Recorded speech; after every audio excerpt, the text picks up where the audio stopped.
Okay, as people are piling in tonight, so glad that you're with us. Welcome to OpenMicVO, the very first one of 2018. These OpenMicVO events are about us getting together as a community to talk about topics that are of interest to voice actors, and they can be either business related or business development related. We vary up the topic every week. This week, our topic is, what are the benefits, if any, of attending voiceover conferences? And we have with us Gerald Griffith, who's the executive producer. If I get that title right, Gerald, it's executive producer? Yes. Yes, you have it correct. Fantastic. Executive producer of VOAtlanta, which is far and away the largest voiceover event in North America for certain, and possibly even the world. One thing before we get started, just a couple of housekeeping rules. First of all, this group is all about being positive and supportive of each other. There's participants tonight that are all different levels, all different stages of their career. Just remember, those of us who've been around for a little while, we were all new once. And to those of you who are new to the voiceover community, we're so glad that you stumbled across us and that you're here with us tonight. And please remember, there's no such thing as a silly question. So the rules are simple. Please mute yourself if you're not actively participating in the conversation, or you're not actively giving us a... Hey, Gerald, we got you on twice now. Yeah, that's the glitch on my side here. Okay, there we go. So if you're not actively participating in the conversation, please just mute yourself at your end. If you move your cursor over top of your Zoom screen in the lower left-hand corner, there's a little microphone icon. You just click on that and it mutes you. And just click on it again and you're unmuted, and go ahead and ask your question at that point. Second rule, be nice to everybody, please. And the third rule is, we're recording, and the recordings are posted to YouTube. So just remember that anything that you say tonight, we certainly welcome any sort of information you want to provide or any sort of opinions that you want to put forward. But just remember that it does get posted to the internet, and there's not much I can do about where it ends up at that point. Want to take a minute to thank Bob Merkel and VoiceSam for sponsoring tonight's OpenMicVO. VoiceSam is a unique demo player that, amongst 100 other things, allows casting directors to zero in on very specific reads in your demo. Learn more at VoiceSam.com, and if you use the promo code OpenMic, OPENMIC, Bob will double the length of your free trial from 15 days to 30 days. Just by using the promo code OpenMic. So make sure to go to voicesam.com and check it out. So with that said, let's get started. Once you see that I've unmuted you, and I'm going to start unmuting people right now, feel free to ask the first question. Gerald's here, and we're talking tonight about conferences. What are the benefits of attending voiceover conferences? Let me start unmuting some people here.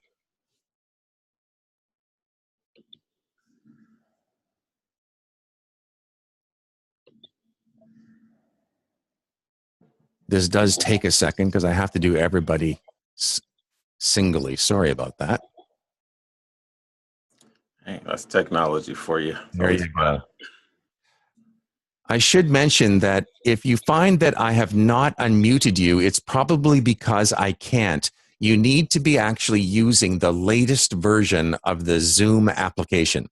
So if you find that I have not unmuted you, then please quit out of the webinar, go to zoom.us, Z-O-O or Z-O-O-M.us, and download the latest version of the application and then sign back in.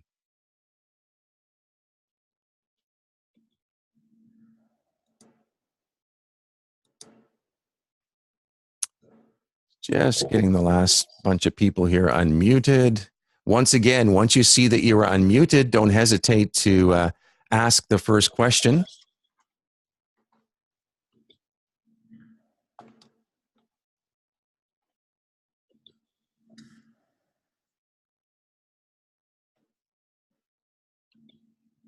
Got a nice group going here, Graham. Yeah, we had a few people around. Okay, so Gerald, VoiceAtlanta, you switched hotels this year. Why did you switch hotels? Because we all loved the hotel we were in last year. And what are the benefits of the new hotel for VoiceAtlanta? Well, thanks for first of all, thanks for having me, Grandma. Always Oh, it's my pleasure. come and join in on these chats with you about the industry and everything and how we can contribute to that in a positive way. As far as the hotels is concerned, we've been, I think this will be our third hotel at the airport area there. We do keep it at the airport area to try to make it convenient for everyone. In this particular case, the hotel we were at 2017, I'm getting my this year, last year kind of thing mixed up, but it was a great hotel. A lot of people loved it there.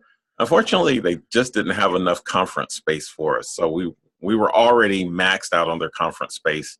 And there were more things we were wanting to add to the conference, and we just wouldn't be able to be accommodated there with our growth. And so we had to find a venue that could accommodate that. And so facilitated, required us to move to a different venue that had more conference space. So you're talking about growth. How many people are you expecting this year? We'll have somewhere between 600, 650 attendees there. A mix of agents, talent, directors, some producers, resource providers from different services that cater to the voiceover community.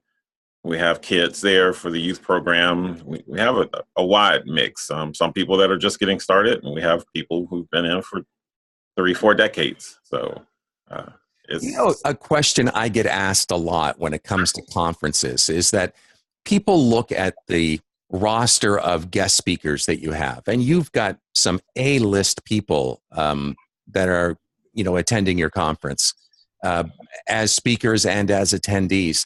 How approachable are these people? Like, if I'm just like, Joe Smith, newbie voice actor, am I actually going to have a chance to talk to a Joe Cipriano or someone like that? Oh, yeah. Well, that's one of the things I think that makes it a little unique in the way we approach it is, you'll notice one thing is on your name badge, there's no identifier. Like, there's nothing that says you're an agent, director, beginner, veteran. There's just you, it may have like your state or something like that. And that's done on purpose because I believe that you should meet the person and then find that they happen to do a particular thing in the industry. But try to meet people there. And even at our lunch, one of the things we do is a community style lunch. And so there are no tables dedicated for agents. There's no tables dedicated for directors. We don't segment people like that. It's just you sit down and have lunch. And so we always have people who come in and say, oh my God, I can't believe I was sitting next to Scott Brick. And I'm like, oh, what? Scott Brick actually eats lunch? And they're like, yeah. I was like, who knew, So it's not like that. And I think one of the things that helps is that a lot of people who are very well established, do come from like your New Yorks or LAs and things like that. And when they come to Atlanta, we have such a low-key kind of attitude here in the Southeast where, you get them to drinking sweet tea and eating fried chicken. It's just hard to not just kind of take it down a notch. And I think they're very approachable. It's one of the things we kind of screen for. I interview all of them personally just to see what their conversation is like. If they're not cool with the idea that we have beginners and we have established pros, they probably won't get an invitation to be there. Because I look for people, who have very good people skills. And it's not just about what you do behind the mic. It's about building relationships. And so I think the team of people that come in and they're presenters for me, they get that. And they're very approachable. Well, you mentioned Scott Brick, and Scott Brick, I swear, is one of the nicest guys in voiceover. He's one of the nicest guys in the world. Like, he's just so interested in the people with whom he's talking. And that can be a A-list Hollywood audiobook producer, which obviously would be of interest to him as he's a prolific audiobook narrator. But he's happy to sit and just as engaged when he's sitting and talking with a brand new actor who hadn't even really considered getting into audiobooks as a possible genre. I'm constantly amazed at Scott, and Scott's only one example. Yeah. Well, I think what happens too, Graham, is that the voiceover industry is unique, I think, in the sense that people come to voiceover have typically done something else before they got to voiceover. And in many cases, they've done a lot of years of something else before they got to voiceover. So even though they may be new to voiceover, they may bring a myriad of skills and connections and background that are very valuable to them in the voiceover industry. They just have to get up to speed on the actual voiceover aspect of it. But you can actually learn a lot from them because, let's say you're a person that's interested in medical narration, you're a voice actor, you've been doing some things with medical, but they come from the medical industry where they may have spent 20 years. Well, they're going to have insight on the medical industry that you don't have. So you could benefit from that relationship, even though they're new to voiceover, but they have a myriad of experience that you can still draw from. And so that's why I tell people, don't get so much caught up that people are new to voiceover. Find out who they are and kind of where they come from and their background and their backstory, just like when they're talking about scripts, get the backstory on them and then kind of build your relationship from there. So I want to throw it open. There's, we got a bunch of people online here, and we have Gerald at our whim in order to ask him anything that we want to ask about his conference specifically, or about the benefits of attending voiceover conferences in general. I guess one thing I should mention is that there is there's only Gerald's event in North America, but there is coming up at I believe, Gerald, it's the end of April. There's an event in mid-April. I think it's called Voice One. Voice One, yeah. Yeah, over in the UK, in London. Absolutely. So that's something that, those of you in attendance tonight might want to check into as well. Although it does appear as if, Gerald, many of the speakers that are going to be at Voice One are going to be on your roster as well. So, Joe Cipriano is one I can think of right off the top of my head that's, I think, going to be attending both. So, I don't know. It seems like a year for them. Yeah, it'll be a first year for them. So, like anything. Seems like a long ways to go to attend a conference, but hey. Well, there are different angles on that. I mean, a lot of times, what you're really doing is just kind of connecting with the community right. In an environment where you can learn a lot of things at the same time. And that's what I kind of stress with it is, talent work at home. Voiceover by its nature these days, I think, is very isolating. People are home on their booth. They're working anywhere in the country, so it's not often that people are getting together and doing lunch and things like that. So I think when they come together, there's really just that great sense of being able to touch and feel the people who you felt like you had relationship with virtually. And Wolf quite accurately points out that there's also the VATS voiceover event, which I think alternates coasts, if I remember right. They do.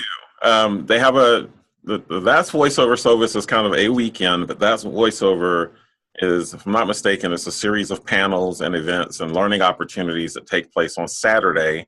And then the awards program, I believe, is on Sunday. And that's with Joan and Rudy. And they've done that for a lot of years now as well. And it's very well attended.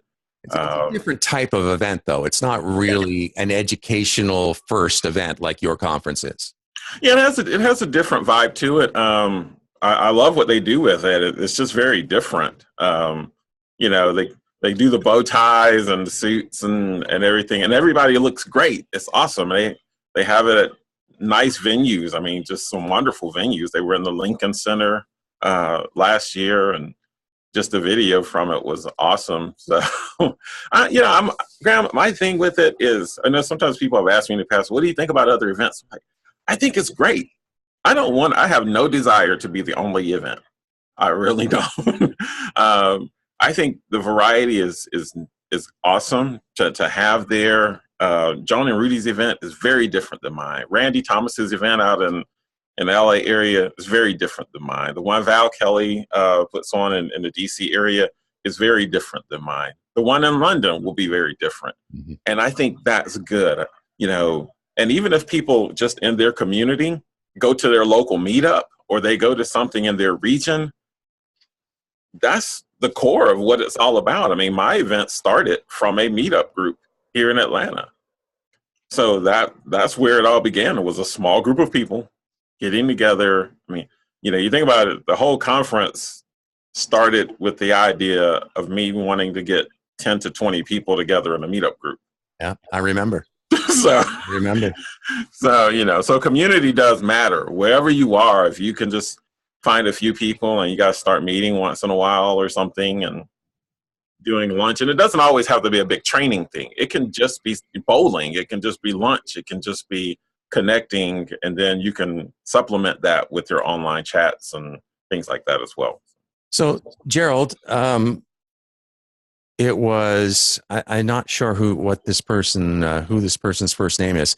I'd feel like I was intruding or being presumptuous if I was to approach someone like Joe Cipriano. Do you facilitate one-on-one meetings? There's no need to, because there's no need to be whatever. I mean, it's, you know, that's part of why there are no titles on the name badges, is so that you don't have to walk up to somebody and feel like, oh, well, I can't talk to them because they're a casting director. No, introduce yourself to everyone you meet. In fact, what I try to instill in a lot of the attendees is to have them understand better what networking is. Because too often, I think people go to these events and they think they're job fairs. And they think the goal is to go there and get a job or to get someone to hire you. That's not what these conferences are at all.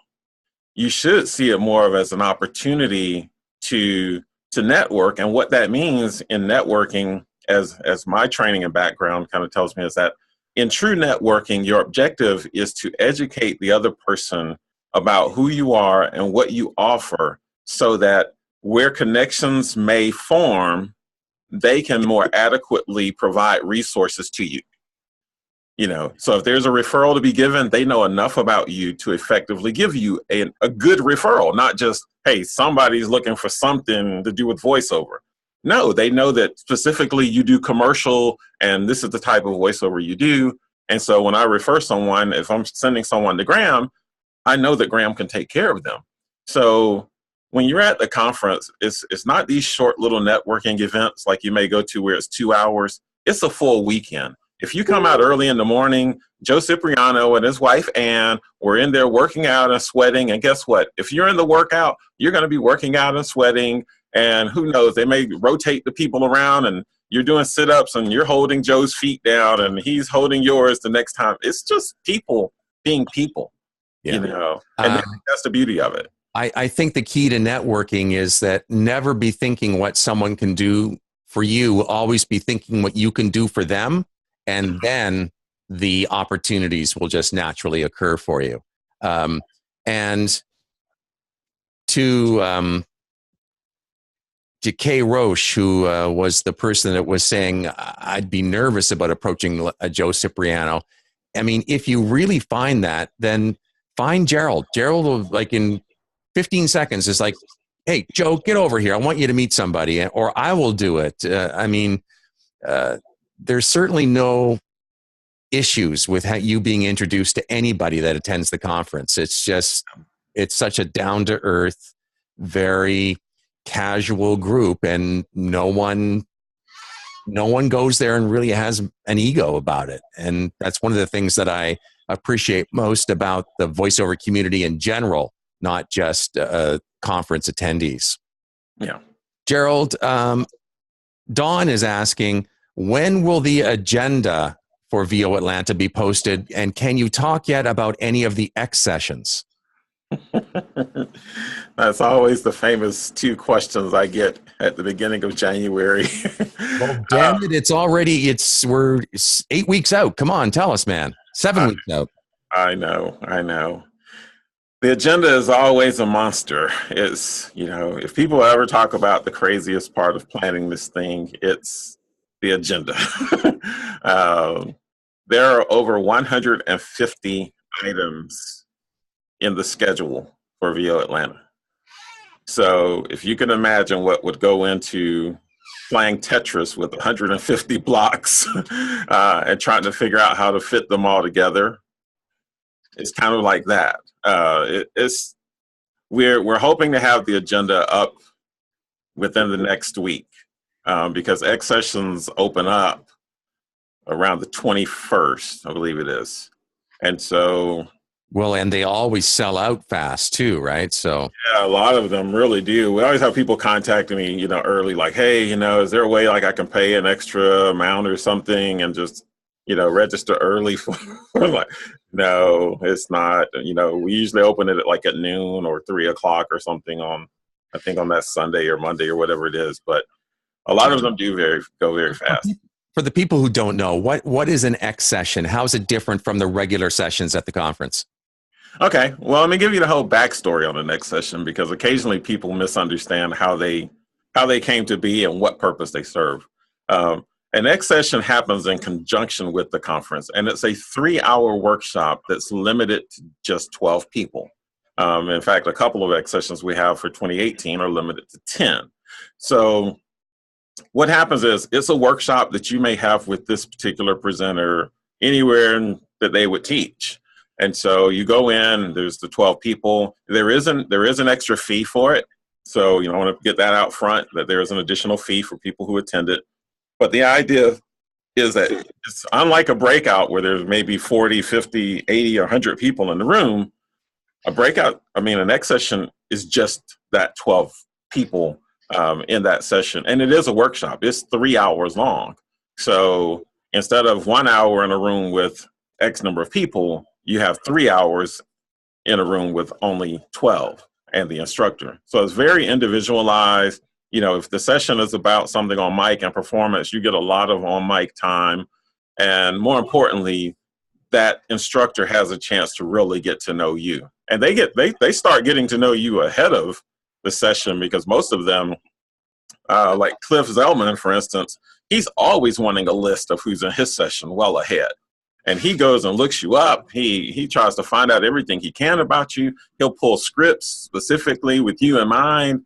And he goes back, he edits anything he records in his session. You know, and a lot of the presenters are like that. I mean, they really get involved with wanting to know who's in their session. Cliff Zellman, the hardest working man in voiceover, I swear. Yeah, Cliff. People who take Cliff's session, first of all, I didn't even realize it until later, but Cliff only teaches at VOAtlanta. Mm-hmm. You can't take a workshop with him anywhere else. He only teaches. It didn't dawn on me until later. They're like, yeah, I went to Texas and asked him. He was like, yeah, I don't really teach because I'm so busy all the time. But when he comes to conference, he's away from his daily routine.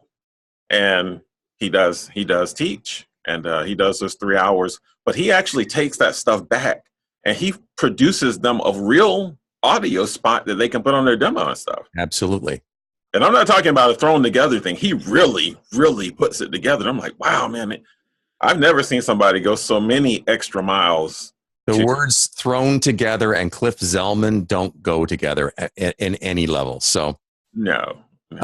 Gerald, will Studio Bricks or one of the other booth manufacturers be offering discounts to attendees of VOAtlanta? Well, first of all, will there be a representative of one of the booth manufacturers there? Man, who's feeding these questions? No, just kidding. The booth thing is gosh, it is a weird pain point. And I'll tell you why. All the booth companies are far away from Atlanta. And getting a booth shipped to Atlanta is a nightmare. It is literally a nightmare. And unfortunately, what most of them want is they want me to buy the booth and then I can sell it to somebody. But essentially, they want me to buy the booth and maybe they'll come. But it's been very, very difficult to get the booth companies to really commit to being a part of it. It's just the product itself. It's not something you can mail, you know, it requires freight and shipping. And the year we had Studio Bricks, I decided to help with that process. And I have never worked so hard and been so tired at the start of a conference than that year. We had 2 of them, and each container weighs 1,100 pounds. Mm-hmm. Were you there that year, Graham? No, but I remember George Whittam putting them together with a rubber mallet. Yeah, so I was in there. We only put one together. That's how painful it was. It was just, yeah, Whisper Room was here this year before, I think it was. They came out. But these guys are generally used to going to like the NABs, the CESs, you know, the NAMM shows where there's 90,000 people in attendance. So it's a bit of a struggle. And like I said, unfortunately, you know, Studio Bricks is based out of, I think, New York or somewhere in Canada, maybe. Studio Bricks is actually based in Spain. Yeah, that's their headquarters. And then they have a rep. Yeah, the North American office is out of Montreal, but that's just a guy in his house. Okay. So yeah, so the product comes from Spain. Yeah. So that tells you how far that is. And then another place, Whisper Room is closest to me, but it's still a bit of a lift. So far, the only one that we've gotten kind of consistent support from is Vocal Booth to Go, which is a different type of product, but they've been supportive, and so you know we have to work with the ones who work with us. Gerald, can you explain, please, the workout contest where teams of participants get together and produce a spot? This is a contest that you've done every year, I think, at the conference. Well, it started the 3rd year. We used to do a voiceover contest where people would submit auditions, and then we'd have judges rate the auditions, and we'd narrow it down, and then the final like 12 or 14 people would actually audition live at the conference, and then we'd narrow that down, and there'd be a winner. But then in the spirit of community, I was like, well, I don't want to just award a person. I want to award as many people as I can. And so I shifted it over to this idea of a team challenge. And if any of you are familiar with the film industry, you know, they have these film festivals where they'll do like a 24-hour film challenge or a 48-hour film where they're given a packet that has certain criteria, and then they're responsible for shooting a short film in that amount of time. So that's what it's based on, because I also have a film group here in the Atlanta area. But it's based on that. The teams come together. There's a submission process they can put in for. The teams are randomly selected, and I do really mean random. And here's another chance where you could end up working with someone you would never have worked with consciously. Because when we put it in, I'll even tell you exactly how I do it. We put them in, and we end up with a list of people who've entered. So let's take, for instance, everybody that's on this call tonight submitted. Well, I export a file, a CSV file, and it has like an Excel spreadsheet, 1, 2, 3, 4, 5, 6, 7. And so what I do is I go online, and there's like a random.org site or something like that where you can generate random numbers. And so if my list has 100 entries in it, I'll go to that site and I'll say, I think it's like 9. I'll go through this several times. I'll say, I want 9 times 7, whatever it is, number of teams that I come up with. So say 70.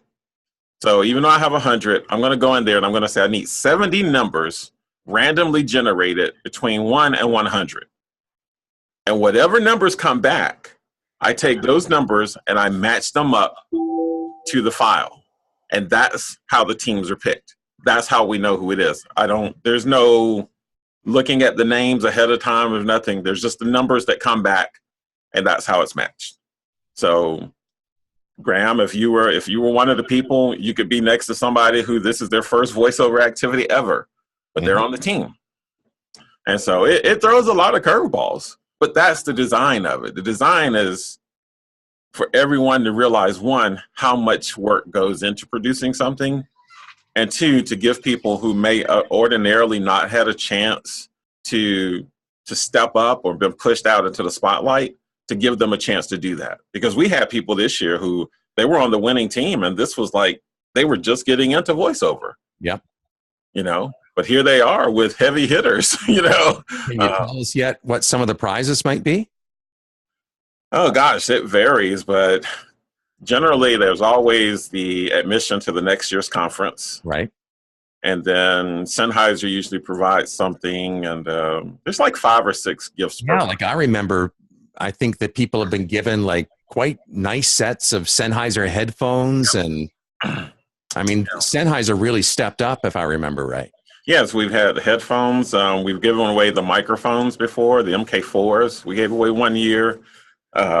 We've had, depending on who the client is for the challenge, we've given away, I think it included like $100 gift cards 1 year from the local auto dealer that we did a spot for. So it varies, but we love giving away stuff at conference. Yeah.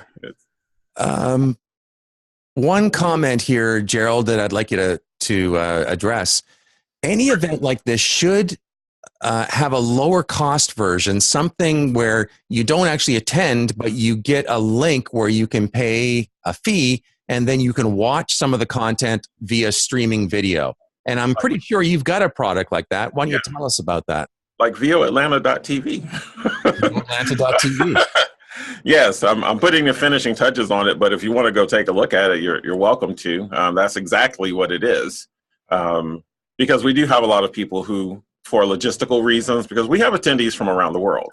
I mean, it really is international, who may physically never be able to come to the conference, in person.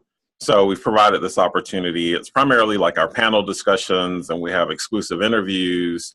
There are a number of things, and I'm actually bringing on someone to just focus on developing that aspect of it, so that there'll be more programming and content that gets added to it.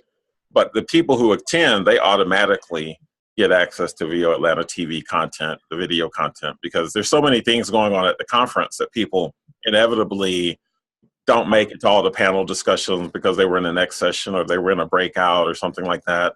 So we do video those, and we stream them live as well.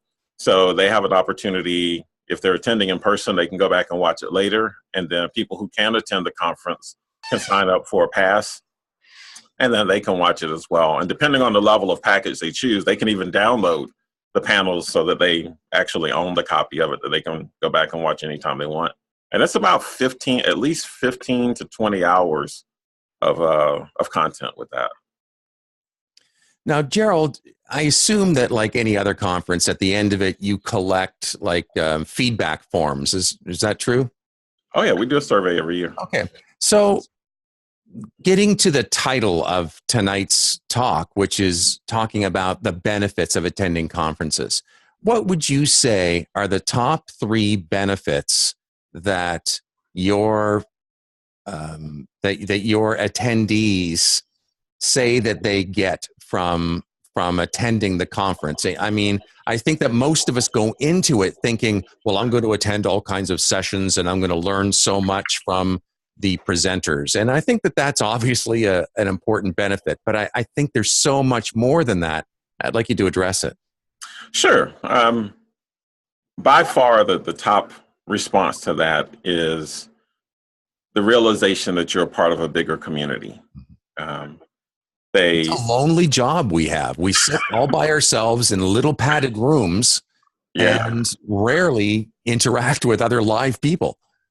Yeah, there is. And it's really kind of magical in a way. I mean, I've walked into spaces sometimes and just seen people laughing. I mean, like laughing really hard. And they just look up and they'll say, man, I haven't laughed this hard in years.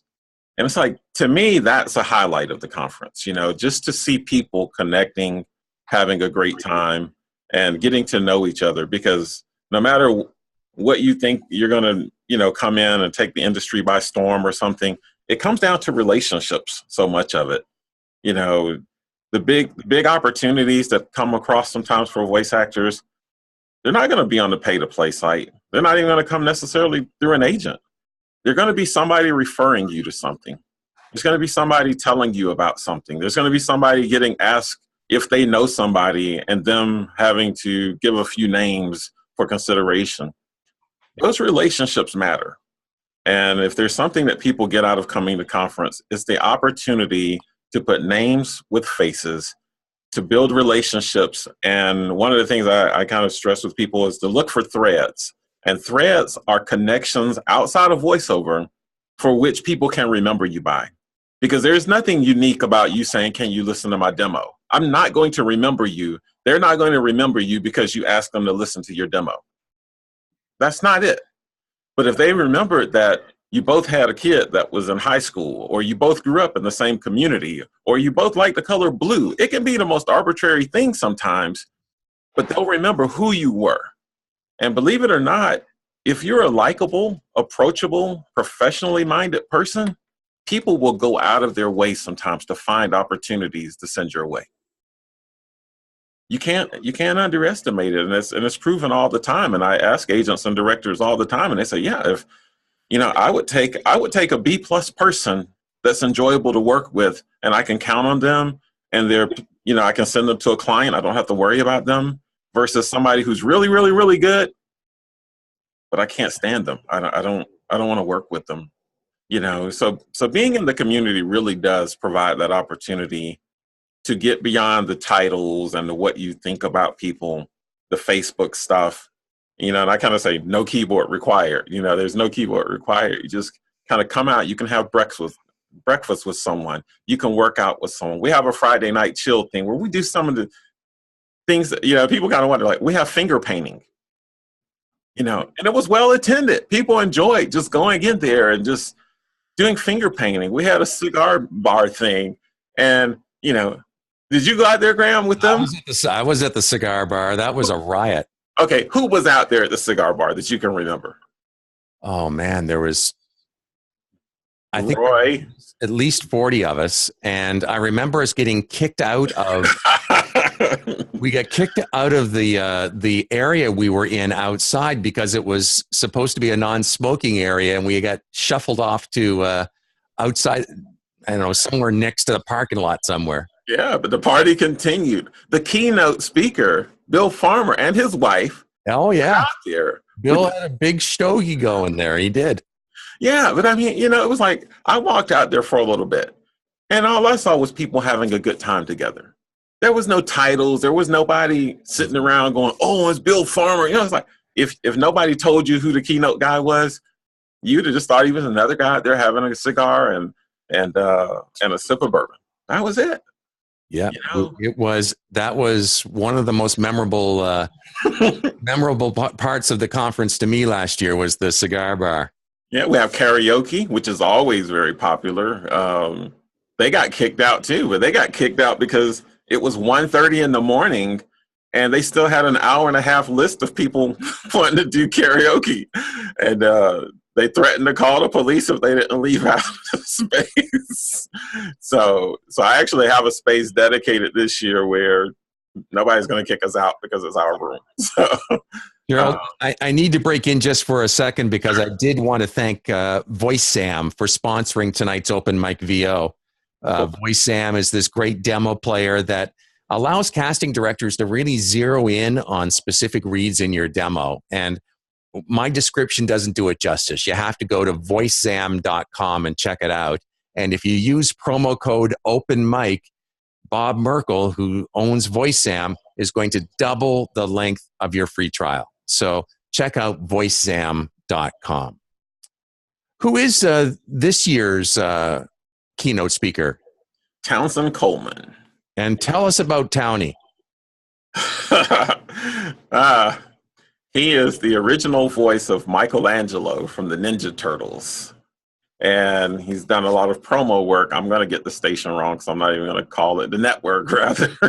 But it's either CBS or NBC or one of those. And he worked with them for, I believe, over 15 years doing their network promo stuff. He's a part of our promo track at the conference. But, it's funny. We talk about the things you remember about people and things. When I was doing my interview with him, we did a video. And I've never seen someone's face light up so much as his did when he started talking about his grandkids. And it's stuff like that, that I remember. Like, yeah, you got all the experience and everything. That's great.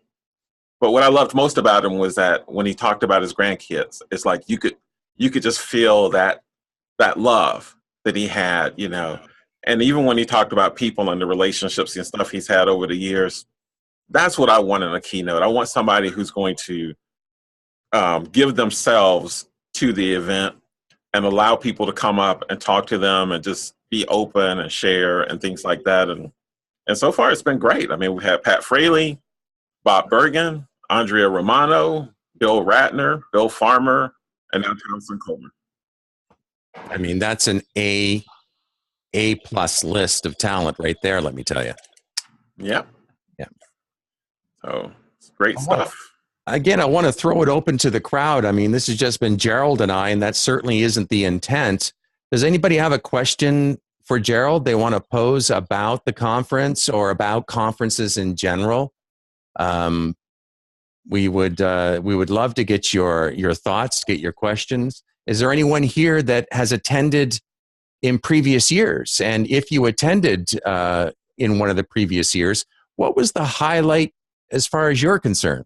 What was the one thing that you remember best from your attendance of VOAtlanta in the past? Get Maria Magus down there. I recognize her name. Hey, Maria. I don't recognize any of the other names yet. I think Paula is familiar. This is Paula. Hey. I would like to say I went last year for the very first time, and I wanted to encourage. I can't remember the name of the woman who had expressed the animosity about approaching people. Last year, when I very first got there, I recognized several of the people that I had seen on the internet, like Dan Leonard and George Whittam and Dave Courvoisier, and I just took my courage in both hands and just walked up to them and introduced myself to them and told them that I had seen their things online and all, and I had was a big fan of theirs and just chatted with them, and they were just like, you know, my best friends from then on. I mean, not like that, but they were just so easy to talk to, and so I just wanted to encourage her and any others that are feeling that sense of, oh, how do I talk to these people that I recognize? And it was just really neat to meet so many people, like you guys were saying, that are part of this community. And I made a whole bunch of brand new friends that are still friends to this day. And I'm really looking forward to this year again. I'm going to be there again this year, and I'm actually going to be an ambassador.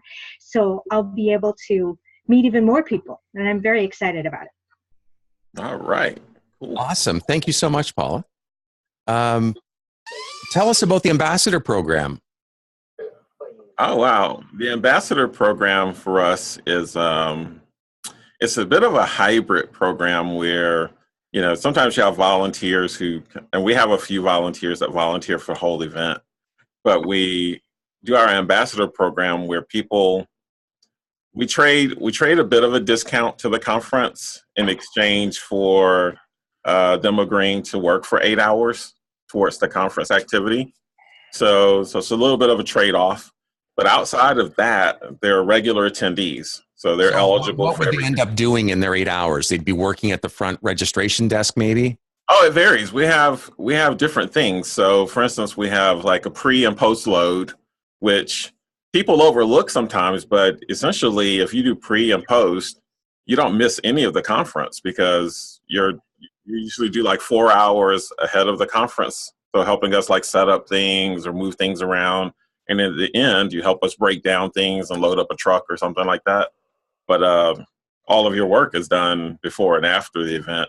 But we have everything from door greeters to presenter assistants to, just, you know, any number of things. People helping in the tech areas.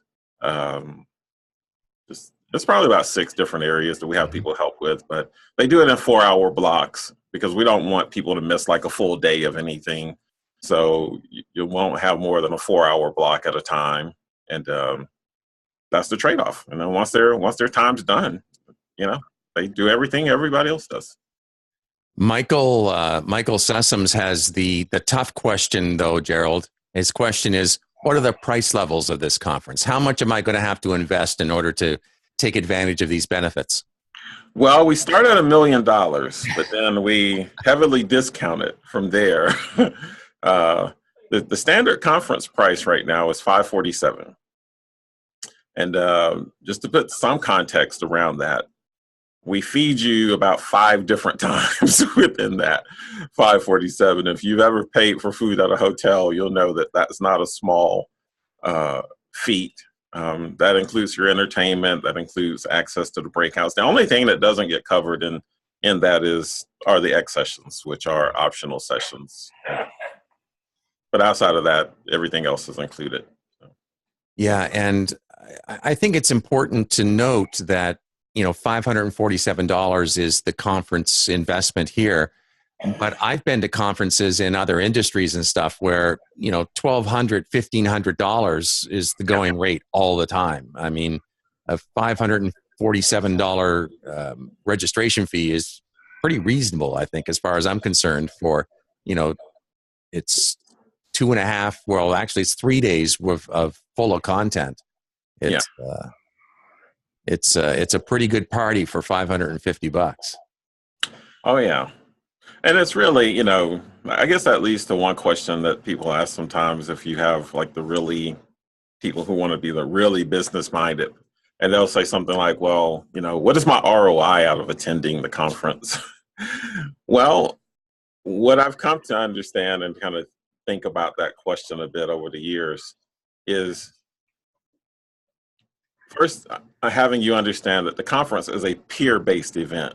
It's not a business to consumer thing. So you're not coming there to sell widgets and walking away saying, well, how many widgets did I sell? It's not that type of event. So you already have to shift the premise a bit. The other thing is your ROI is completely up to you. When you come to the conference, I liken it to you going to a feed store or something, or to the garden center, say the Home Depot, and you got the tools you needed, you got the seed, you got some fertilizers and different things. But guess what? It's up to you to go back and till the soil. It's up to you to go back and plant the stuff. It's up to you to go back and water it and tend it and make it grow. The conference can't make you do that. We can only help provide the tools that you need to do it. Very good. There's another question here I wanted to just trying to find it again.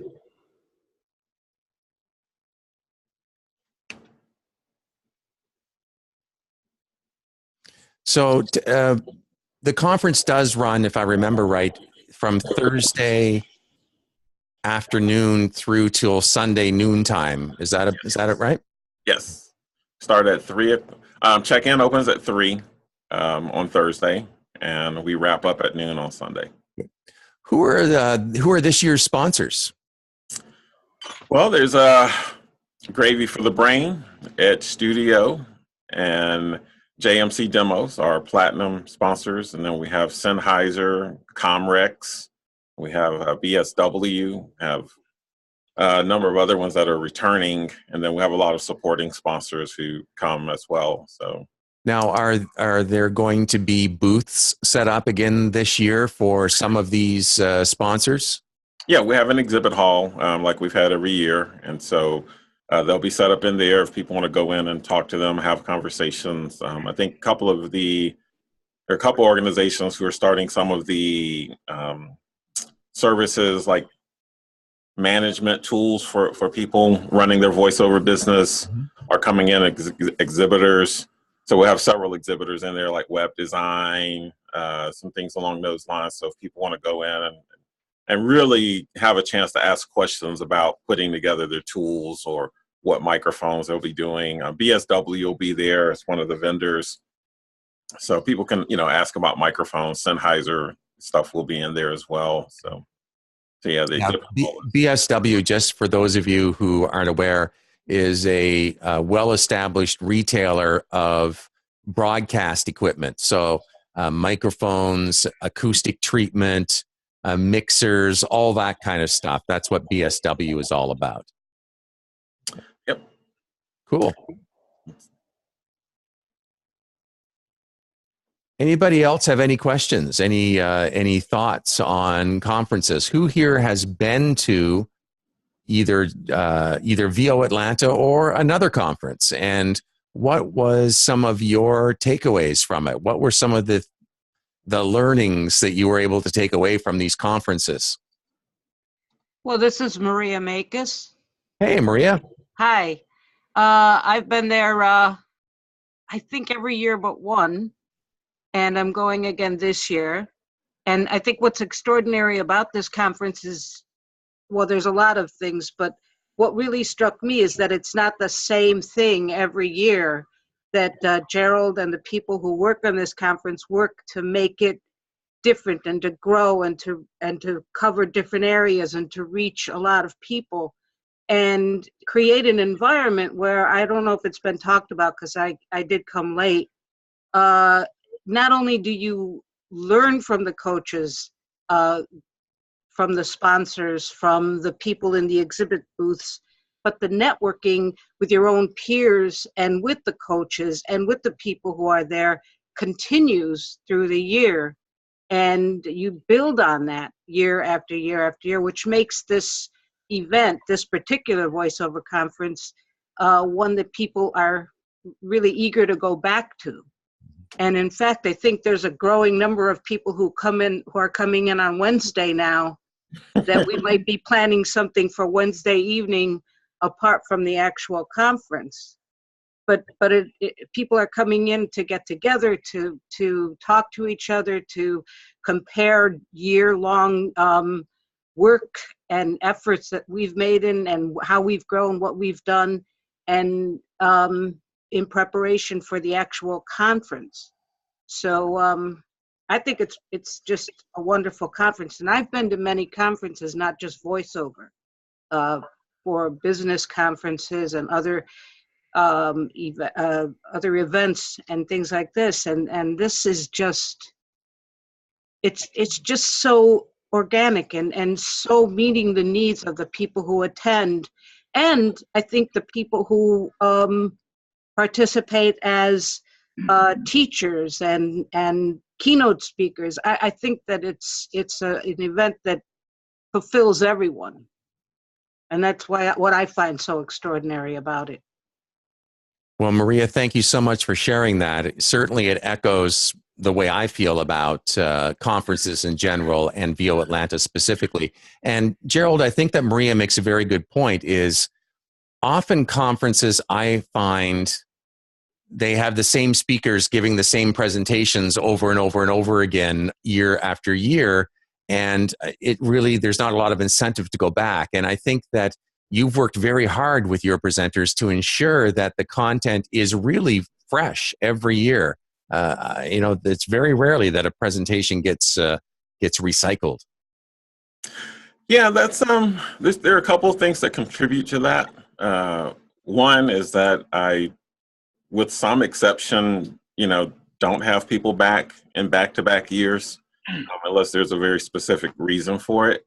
And the other is that I talk to agents and directors to help set the tone of what is covered at the conference. So it's not just a matter of, hey, let's go out and find some people. It's really conversations about what do you feel the industry needs to know right now that we can cover at the conference? What do you feel like talent would benefit from knowing more about? And so from that feedback, we identify people who would be really good at offering information and presentations on those topics, and then bringing them in. And so, I've gotten over the years some great relationships with people who have wonderful connections, and they share them and they recommend the conference. And so, it really does help in bringing in high quality people that you don't see at every event. And sometimes they've never done a conference at all. This, it's like their first one. And so I feel very fortunate in that sense, because a lot of times, it's hard to gain enough credibility for people in the industry after they've been in for a long time, for them to lend their name to something. And so, when they do, you want to work extra hard to make sure you live up to that, so that anybody who comes on their recommendation, can go back to them and say, wow, thank you for referring me to that. I loved it. I had a great time. Well, Townsend Coleman is a great example. I think I've only ever seen him attend one other conference ever. So, I mean, it's quite a coup to get a guy like Townsend Coleman to come and keynote, because he's one of these guys that doesn't show up at conferences that often. It's a pretty rare opportunity to get a chance to meet him. Yeah. Oh, sorry. Go ahead, please. I just wanted to say David Kay. I took his X session, and I think he said it was the first conference he did, and he was wonderful. He was a wonderful X session presenter. We had a great class, and I think he would be willing to do more too. Yeah, as I remember him talking about it, that was the very first conference he'd ever gone and presented at, ever. So again, Gerald, it was a bit of a coup to get him there. He's one of the industry's leading promo guys. Yeah. And I'm telling you, that goes back to the whole thing about relationships. It takes a while to build them up. And a number of times when I'm talking to people, they'll say, I followed the conference for 2 or 3 years now, and I wanted to reach out and be a part of it.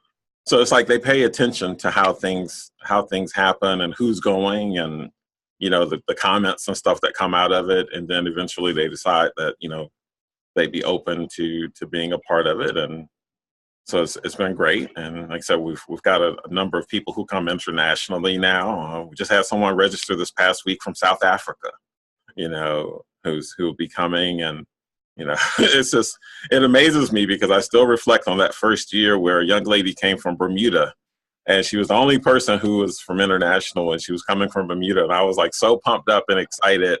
And this past year we had 13 different countries represented. And it's like, it's exciting, but then for me personally, it carries a bit of weight to the excitement, because, it's probably like if you're a parent, yes, the excitement of having a newborn is there, but then you feel the gravity of, now I've got to work extra hard. Now I've got to do more. Now I've got to care more. I've got to pay more attention than I did before. And so, when people invest their time and energy in coming out, I don't take that for granted. And so I try to make sure that, when I'm going through things, that it's meaningful, that is something that you're going to really benefit from, that you're not going to experience anywhere else. I want it to be a unique thing. We're going to do, we have a conference application that we're going to be using this year that I'll be introducing at the beginning of February, and people will be able to go in and build up their profile. They can put their headshot in there. They can put all the links to their websites. They can upload one or more of their demos inside the tool. And then I'll be having agents and directors and stuff go in. It's almost like a conference casting site, or I don't really want to call it a casting site, but it's like its own little conference directory, where instead of you worrying about, oh, can I email them something, they'll have access to all of your stuff even before you get on the ground at conference. Mm. And I'm going to invite a few guest agents and directors that I know who maybe have come in prior years. I'll be able to give them access to the tool and say, hey, come in here and take a look at some of these profiles. And if there are people you think you can work with, reach out to them. So that's going to be a pretty unique thing right there, is that people will have a chance to build out a very unique profile, and it'll all be available and searchable, so that talent can find other talent. People can listen to demos, see what's going on, but then also the agents, directors, producers that come and are part of the event, they have a chance to check it out as well, without people feeling like, well, I've got to, run people down or chase them to the bathroom or any of that kind of stuff like that. It's like all the information's right there and available to everyone. Gerald, we're out of time. One final pragmatic question from Randy. What's the dress code? Just have on clothes for the most part. I mean, there's not a particular dress code. I mean, jeans are fine. I mean, we have people in. We're a pretty casual crowd, I think. Yeah, it's very casual. There's no suit or tie needed or anything like that. I usually wear just a like a blazer and a casual shirt or something. Yeah, and you're the most dressed up of anybody except J. Michael Collins, and he's in his tux, but that's okay. Yeah, I do wear a tie usually on Sunday morning when we're getting ready to close, but really jeans are fine. I mean, you know, it's a very casual event. I can tell you, Randy, you know, people are in everything from, you know, ripped jeans and Stan Smiths and t-shirts to, you know, very dressy, you know, business casual. So, you know, anything in between is fine. Yeah. I say business casual to be on the safe side, because usually when you say business casual, it's like saying middle of the road. So if you veer a little to one side, you're okay. If you veer a little to the other, you're okay. So just think business casual, some khakis and a, you know, casual shirt or something. It's fine. It's March, so the weather is kind of hit and miss. It's probably a little cooler in the evening and early morning and moderate during the day. But most of the time I was in the hotel, so you're fine. Gerald, I can't thank you enough for attending tonight and answering everybody's questions. I have always considered VOAtlanta a highlight of my year as a voice actor. It's a lonely business that we're in, as we said earlier, and getting out to actually network and see and party with all these people that we all meet and have a chance to speak with online, but rarely see each other in person. It's a wonderful opportunity. So thank you so much. I really do appreciate you spending the time with us tonight. We are going to have to wind up. Thanks again to VoiceSam for sponsoring tonight. Don't forget to go and check them out at VoiceSam.com. Until next week, everybody, work hard, audition a ton, win lots of work.